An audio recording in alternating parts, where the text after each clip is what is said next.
semuanya nggak punya mobil dinas kok. Jadi buat saya mau pakai mobil dinas atau tidak sama aja. Yang penting fungsi dari tugas yang diberikan oleh negara tetap bisa kita laksanakan. Itu dua mobil dinas dibalikin kenapa?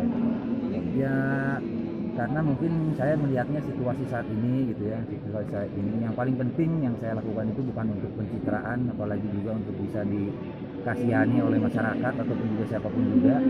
Ini bukan langkah pemberitaan untuk dilihat terzolimi atau bukan, tapi ini merupakan sebuah langkah untuk bisa memberikan ya maksud ya kita sampai saat ini masyarakat membutuhkan adanya sama-sama saling merasakan lah. Jadi itu fasilitas sudah serahkan semua. Nah, sekarang kita fasilitas sudah diserahkan semua, tapi rumah dinas kami butuh waktu untuk beberes dulu karena kita kan di sana sebuah keluarga. Kalau saya bidangan sih pasti mungkin bisa langsung pindah saja gitu kan. Meninggalkan rumah dinas juga. Untuk sekarang ini kita lagi siap-siap dulu sampai ya nanti kita siap, nanti kita pasti akan mudah-mudahan kita bisa keluar dari sana. Tapi itu kan hak wakil bupati. Ya memang Untuk itu menunjang merupakan pekerjaan. ya memang namanya kendaraan dinas, rumah dinas itu merupakan sebuah alat penunjang untuk meningkatkan hasil kinerja dari wakil bupati. Ya itu juga kalau diperlukan kan itu ya. Ada bahasanya kalau diperlukan ya, kalau misalkan sekarang kita merasa tidak diperlukan dan juga tidak begitu penting untuk bisa menggunakan fasilitas negara ya saya buat balikin aja lah gitu. Alasan dikembalikannya Nggak tidak merubah apapun juga. alasan dikembalikan Ya alasannya itu ya saya ingin apa ya ingin mengurangi beban lah, mengurangi beban pemerintah. Kalau saya pakai mobil dinas segala macam itu kan harus bensinin, harus kasih rumah dinas itu harus dibayar listriknya segala macam gitu kan. Nah saya nggak mau juga menjadikan beban gitu, karena kasihan lah Pak Bupatinya sudah banyak beban. Kalau saya tambahin bebannya pakai yang gitu-gitu juga kan mudah-mudahan bisa mengurangi beban lah dalam jangka 1 tahun. bukan tadi bukan karena isinya retak ya Pak Bupati. Ya kalau dilihat retak atau tidaknya Pak Bupatinya sendiri menjawab nggak ada masalah kan, berarti nggak ada masalah. Berarti tidak ada konflik Pak. Nggak ada sih, kalau dari saya sih nggak ada ya. Kalau misalkan dari saya sih konflik nggak ada, tapi nggak tahu kalau dari yang lain seperti apa itu. Pak, hasil pertemuan dengan DPD gimana Pak? Ketua DPD? Pertemuan di DPD ya bagus ya, Pak Ketua DPD menyarankan atau juga memberikan masukan dan lain sebagainya. Yang penting hasil dari pertemuan saya dengan Ketua DPD itu mempunyai sebuah arti bahwa ya kita harus sama-sama bisa menjalankan tugas sesuai dengan aturan atau tupoksi yang ada tanpa menjatuhkan salah satu pihak. Jadi kita bergerak tanpa ada saling ancam, tidak boleh ada saling ini dan lain sebagainya. Nah, itu juga merupakan sebuah saran yang sangat bijak dan cukup luar biasa buat saya dan juga kader-kader yang lainnya, sehingga kita di daerah itu mempunyai sebuah pola atau juga pattern langkah yang harus dilakukan sesuai dengan amanat partai. Bukan berarti karena kita sudah retak akhirnya dikasih saran begitu, bukan. Tapi ini sebelum retak dikasih saran, harusnya ngelakuinnya caranya seperti itu. Jadi untuk mencegah adanya keretakan hubungan rumah tangga, jadi kita diberikan salah satu saran wejangan-wejangan dari orang tua lah. Ya, alhamdulillah mudah-mudahan kita bisa laksanakan. Kalau dari saya sih hal yang seperti itu bisa dilaksanakan. Mudah-mudahan di pihak yang lain juga bisa. Selama ini Wabub merasa dilibatkan nggak Pak dalam pengambilan kebijakan oleh pimpinan tertinggi atau gimana? Ya kalau dilibatkan istilah kata apa ya kasarnya, kalau dilibatkan atau enggak saya nggak perlu nunggu dilibatkan, saya akan melibatkan diri sendiri sesuai dengan tupoksi saya. Jika mobilnya dikembalikan dari Pemda sendiri, menerima kembali Gimana? jika mobil fasilitas dari Pemda sendiri akan dikembalikan. Ya nanti aja kalau saya lagi butuh, misalkan saya mau kemana butuh mobil yang agak sedikit besar ya nanti saya pinjam gitu aja.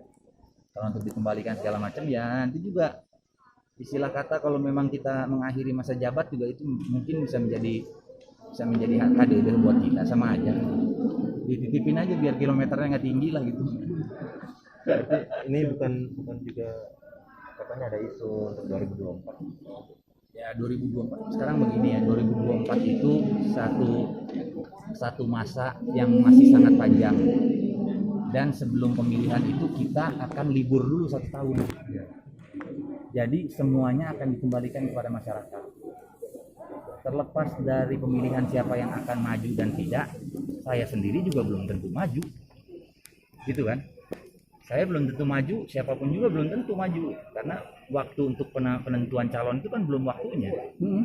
Jadi marilah sekarang jangan terlalu terfokus kepada siapa yang mau maju dan tidak, gitu. Silakan lakukan langkah-langkah untuk bisa mendekatkan diri dengan masyarakat, tapi ini harus dilakukan dengan cara komitmen yang jelas. Jangan sampai politik itu dijadikan lahan pekerjaan buat kita. Ya. Politik itu harus dijadikan langkah pengabdian buat kita. Jangan jadi pekerjaan. Kalau pekerjaan nggak akan mau lepas-lepas kan gitu. Tapi kalau pengabdian di saat kita sudah melakukan sesuatu dan masyarakat sudah melakukan dan juga merasa puas, ya kita harus sudah dan itu ada masa periodisasinya kan gitu. Ya, periodisasi kita 2023 sudah selesai. Itulah masa politik kita. Dan saat yang kemarin kita sampaikan bahwa untuk bisa melayani masyarakat itu bukan hanya pada waktu kampanye saja. Justru pada saat sudah diberikan amanah, itu kita lakukan pendekatan. Sudah nggak zamannya lagi pencitraan lagi kalau sudah terpilih. Kalau sudah terpilih kita melakukan pencitraan berarti nggak selesai-selesai dong kampanyenya. Kan gitu. Nah sekarang sudah waktunya kita berbuat dan juga komitmen kita pada saat waktu kita kampanye ya kita harus lakukan. Tanpa adanya saling menghujat dan lain sebagainya. Gitu. Pak, hubungan sampai saat ini dengan Pak Bupati bagaimana Pak? Ya, seperti tadi saya sampaikan, ya Pak Bupati sudah menjawab seperti itu kan sudah tidak ada masalah sebetulnya kan. Ya sudah kita anggap saja tidak ada masalah dan tidak ada konflik gitu aja. Terakhir kontak saking nggak pernah ngontak tuh jadi lupa saya kapan. Pak, kan satu lagi Pak, di luaran kan banyak yang ingin memediasi Bapak dengan Pak Bupati, itu bagaimana Pak? Nah itu juga satu langkah yang paling lucu itu ya. Ya. Ada partai lain mau memediasi antara saya dengan Pak Bupati. Saya ketemu PKB dan Gerindra aja di sidang. Kenapa harus orang lain yang memediasi masalah begini? Partai sendiri aja mediasi. Ya. Gitu. Kalau misalkan memang kita punya langkah-langkah konkret untuk bisa mempersatukan lagi, misalkan ini kita masih sama-sama nih gitu ya. Anggapan orang aja ini. Anggapan orang aja kita kenapa-napa. Kalau misalkan kita kenapa-napa, kenapa harus partai lain yang mempunyai inisiatif untuk bisa memediasi? Gitu. Beliau juga sebagai ketua DPC panggil aja, susahnya apa? Gitu kan? Iya. Susahnya apa? Tinggal panggil, nggak perlu ada mediasi partai segala, nggak perlu kita laporan ke DPP segala, panggil aja, apa susahnya sih? Wabub, kenapa lu sampai begini-begini? Kenapa emang nggak bisa apa yang harus disiapin, apa yang harus dikerjain? Kan bisa. Gitu kan? Jangan menganggap sebagai, kalaupun memang disampaikan bupati dan wakil bupati itu bukan atasan dan bawahan, tapi tetap saja mau gimana pun juga bupati itu bisa manggil siapapun juga, termasuk wakilnya. Ada apa nih kok sampai bisa begini, misalkan gitu. Mau buat apa sampai keluar dari rumah dinas atau juga mengembalikan aset dari Pemda, kenapa? Bisa dipanggil kok. Beliau menyampaikan itu sendiri di jawabannya di media kan. Kalau ada apa-apa kenapa nggak disampaikan aja? Ya sama aja, tinggal panggil aja kok saya, selesai. Sampai saat ini belum ada Pak?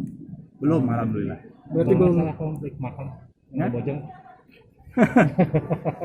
Ya kalau masalah konflik di Bojong itu juga ya itu juga apa ya, istilah kata sebuah pembelajaran buat kita semua, bahwa kita mempunyai sebuah kegiatan ya, kalau ginilah masyarakat pasti senang lah didatangin sama Pak Bupati gitu kan.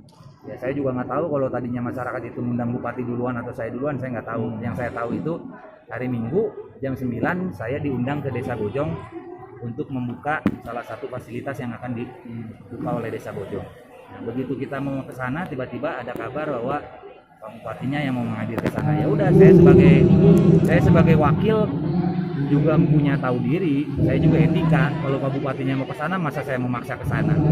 Ya udah, saya anggap aja itu adalah kegiatan yang dilakukan untuk mengundang Pak Bupati, gitu aja. Nggak ada masalah. Kenapa nggak ke bareng-bareng Pak?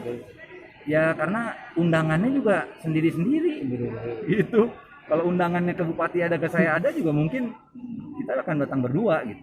Seperti halnya yang biasa kita lakukan. Tapi biasanya kalau ada satu acara Pak Bupati sudah diundang, saya tidak mungkin diundang. Kalau acaranya sudah mengundang saya, Pak Bupati nggak akan diundang. Biasanya begitu.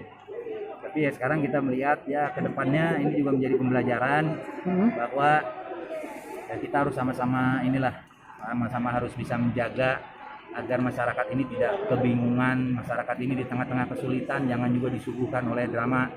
Kalau kata komentar-komentar di medsos itu drakor dan lain sebagainya, janganlah. Niatan saya bukan mau bikin sandiwara, niatan saya bukan untuk bikin drakor, niatan saya ini untuk bisa meringankan beban dari Pemda lagi. Daripada ngebiayain hidup saya berat, mendingan kembalikan aja sama saya fasilitas. Mungkin ke Kemarin depannya katanya bisa bareng-bareng ya Pak ya? satu lagi kemarin untuk pembelian RSCI sendiri sama mutasi Oh, jabatan itu enggak nggak tahu. menandatangani Pak. Itu betul Pak. Itu mah. Cuma saya itu mah jelas, secara jelas saya jawab, cuma nggak tahu. Enggak tahu ya Pak ya. Kalau yang mobil, Suratnya kayak gimana aja nggak tahu saya. mobil dua yang Fortuner sama itu ya Pak? Ya, sama Strada double cabin. Terima kasih sudah nonton. Jangan lupa like, subscribe, dan share ya.